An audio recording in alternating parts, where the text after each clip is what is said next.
రాబోయే 2047 2047కి ఒక పవిత్రత ఉంది. మనకు స్వాతంత్రం వచ్చి 100 సంవత్సరాలు అవుతుంది. 100 సంవత్సరాల స్వాతంత్రంలో మనం ఏం చేశామో గర్వంగా చెప్పుకోవాల్సిన అవసరం మనందరిపైన ఉంటుంది. అందుకని 100 సంవత్సరాల కోసం మనం పెట్టుకున్నాం. వికసిత్ భారత్ నరేంద్ర మోడీ గారు లాంచ్ చేస్తే స్వర్ణ ఆంధ్రప్రదేశ్ 2047ని మనం లాంచ్ చేసే పరిస్థితికి వచ్చాం అధ్యక్షుడు. ఇందులో నేను బ్రాడ్గా చెప్తాను, మెంబర్స్ కూడా కోరుతున్నా, మీ మీద ఒక గురుతరమైన పవిత్రమైన బాధ్యత ఉంది.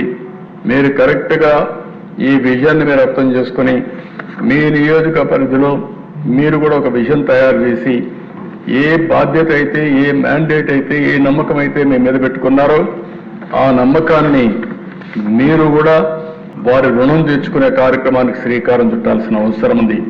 రాష్ట్రం 2047లో ఎక్కడుందో ఆలోచించుకుని మీ నియోజకవర్గం ఎక్కడ ఇప్పుడుంది, 2047కి ఎక్కడికి తీసుకెళ్ళగలుగుతారు.